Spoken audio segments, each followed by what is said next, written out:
নমস্কার বন্ধুরা, অন্নপূর্ণা কিচেন কুকে আপনাদের সবাইকে জানাই স্বাগতম। আজ আমি আপনাদের সাথে শেয়ার করতে এসেছি খুবই কমন একটা রান্না, বুটের ডালের রেসিপি। তো বুটের ডালের রেসিপিটা আমি যেভাবে করব সেটা আপনারা দেখতে থাকুন। বন্ধুরা, আমি বুটের ডালগুলো প্রথমে একটা ঝাঁকায় করে ধুয়ে নিয়ে এসেছি। প্রথমে উনুনটা আমি ধরিয়ে নেব। প্রথমে খালি কড়াইতে আমি তেল দিয়ে দেব। আমি ডাল ধুয়ে জলটা ঝরিয়ে নিয়েছিলাম, যেহেতু আমি ডালগুলো তেলে ভাজি করব সেজন্য। কড়াইতে তেলটা আমার ভালোভাবে গরম হয়ে আসছে, আমি এখন ডালগুলো ভাজি করে নেব।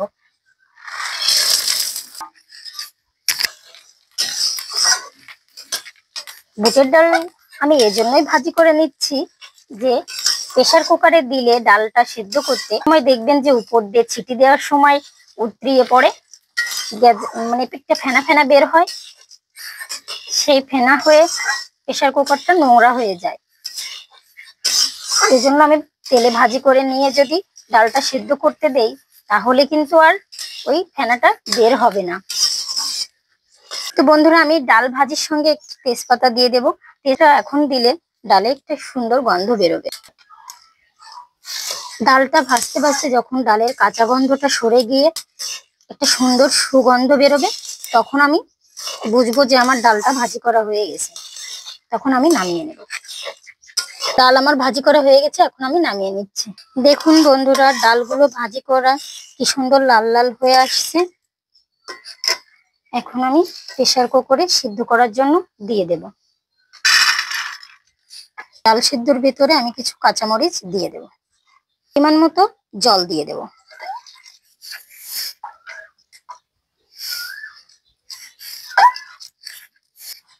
আমার পরিমাণ মতো জল দেওয়া হয়ে গেছে, আমি এখন প্রেসার কুকারে ঢাকাটা দিয়ে কেটে দেব।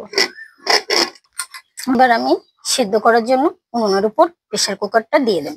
দিয়ে আমি 4টে ছিটি দেব, যেহেতু বুটের ডাল এই জন্য আমি 4টে ছিটি দেব। এখন এই ছিটি আসা পর্যন্ত আমি অপেক্ষা করতে থাকবো।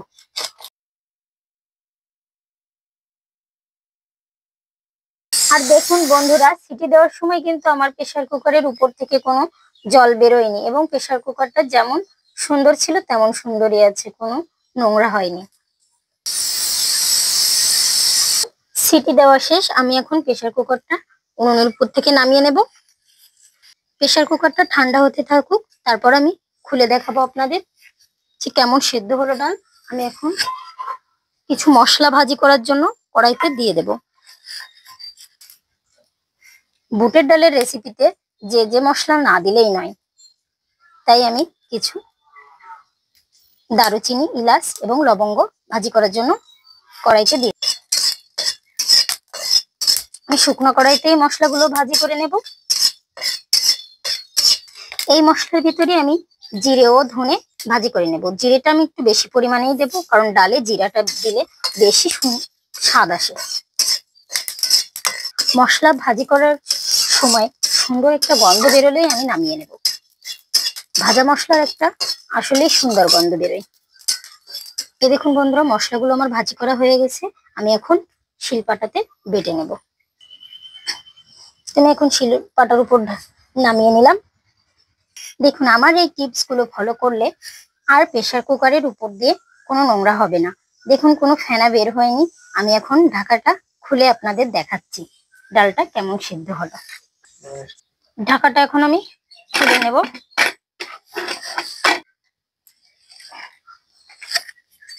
দেখুন বন্ধুরা, ডালটা কত সুন্দরভাবে সিদ্ধ করা হয়ে গেছে।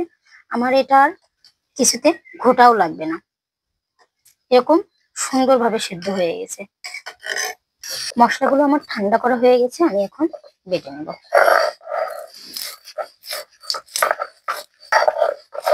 করা হয়ে গেছে, আমি এখন একটা পাত্রে তুলে নেব।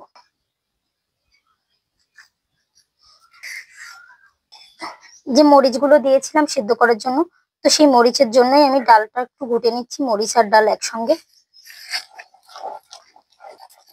ডালের রেসিপিতে ফোড়ন দেওয়ার জন্য আমি কড়াইতে তেল দিয়ে দেব। ফোড়নে আমি তেজপাতা ও শুকনো মরিচ ছিঁড়ে দিয়ে দেব। ফোড়নে আমি গোটা জিরে দিয়ে দেব 1 চামচ পরিমাণে। ডাল রান্না করবো আর চুই দেবো না তা কি হয়, সেজন্য চুইও দিয়ে দিলাম। ডালের ভিতর আমি কিছু লাউ কুচি দিয়ে দেবো, তাই লাউটা আমি প্রথমে ভাজি করে নেব। দেখুন বন্ধুরা, লাউটা আমার ভালোভাবে সেদ্ধ হয়ে আসছে ভাজি করতে করতে। এখন আমি টমেটো কুচি দিয়ে দেব, পরিমাণ মতো নুন দিয়ে দেব, মতো হলুদ গুঁড়া দিয়ে দেব, 1 চামচ পরিমাণে শুকনো মরিচ বাটা দিয়ে দেব, মরিচ কুচি দিয়ে দেব। ডালের সঙ্গে আমি কিছু লাউ পাতা কুচি করে দিয়ে দেব। এবার সেদ্ধ করে রাখা ডাল আমি সবজির ভিতর দিয়ে কষিয়ে নেব। ডাল দেওয়ার পর পরিমাণ মতো জল দিয়ে দেব ডালে। ডালে জল একটু বেশি দিয়ে জাল দিয়ে তারপর আমি নামিয়ে নেব। করে রাখা মশলা দিয়ে দেব।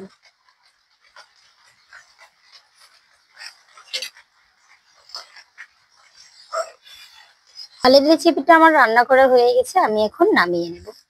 দেখুন ডালের কালারটা কত সুন্দর এসেছে। তো বন্ধুরা, আজ আমি ডাল ভাত আজ পরিবেশন করে দেখাবো। আপনাদের দাদাই খেয়ে দেখাবে ডালটা কেমন টেস্ট হয়েছে।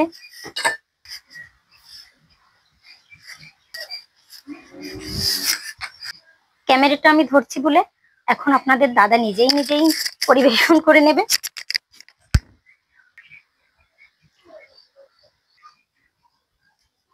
খেয়ে বলো কেমন টেস্ট হয়েছে।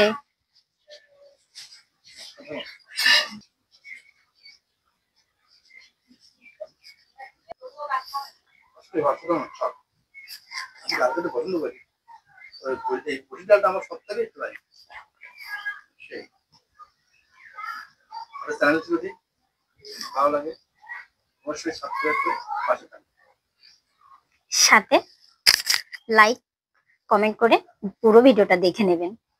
বেশি বেশি করে শেয়ারও করবেন যাতে অন্যরা দেখার সুযোগ পায়।